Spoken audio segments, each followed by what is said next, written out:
We've been thinking about inflammation all wrong. The conventional approach treats inflammation as simply bad, something to suppress with anti-inflammatory drugs or supplements. But inflammation is actually a necessary and beneficial response to injury and infection. The problem isn't inflammation itself, but rather our body's failure to properly resolve inflammation once the initial threat has passed. This is where specialized pro-resolving mediators, or SPMs, come in. These are lipid mediators derived primarily from omega-3 fatty acids that actively orchestrate the resolution of inflammation. They include resolvins, protectins, marazins, and lipoxins. These molecules do several critical things. They stop neutrophil infiltration, promote clearance of dead cells and debris, support tissue repair, and prevent chronic inflammation from developing. As we age, our capacity to produce these specialized pro-resolving mediators declines. We produce less of them, and the resolution process becomes less efficient. This is likely a major contributor to inflammaging, the chronic low-grade inflammation that characterizes aging and contributes to age-related diseases. The distinction between acute and chronic inflammation matters enormously here. Acute inflammation, what happens when you cut yourself or fight an infection, is beneficial and necessary. The inflammatory response brings immune cells to the site, clears pathogens, and initiates healing. The problem is chronic, unresolved inflammation where this process never properly concludes.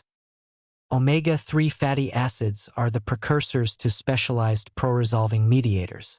But it's not as simple as just taking fish oil. The ratio of EPA to DHA matters for SPM production, with some research suggesting that higher EPA may be more effective for producing certain resolvins. The dose matters too. We're talking about at least 2 to 3 grams of combined EPA and DHA daily for meaningful effects on SPM production. Aspirin, interestingly, triggers the production of specific SPMs called aspirin-triggered lipoxins and resolvins. This may be one mechanism behind aspirin's cardiovascular benefits beyond its antiplatelet effects. Low-dose aspirin essentially helps kickstart the resolution process.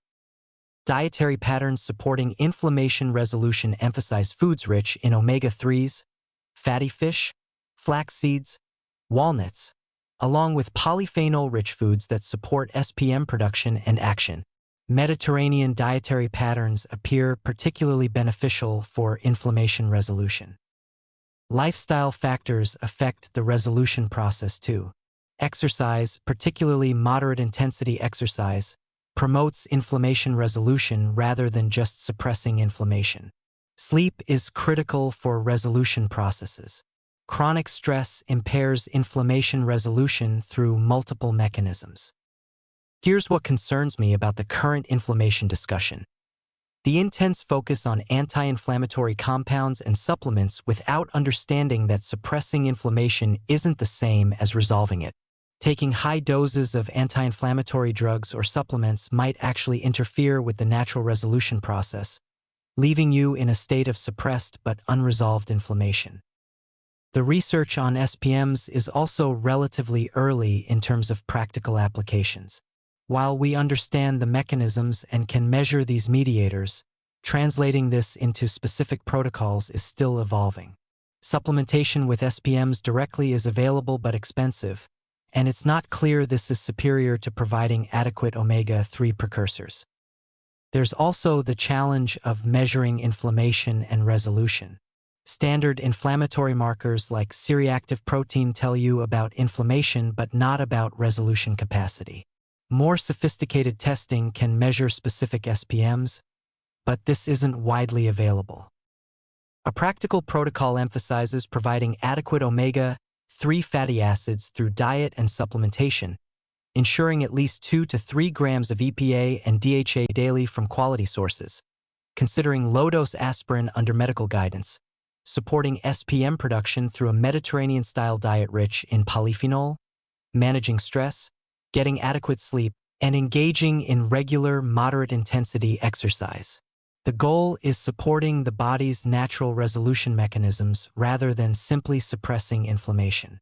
This represents a fundamentally different and probably more effective approach to the inflammation problem in aging.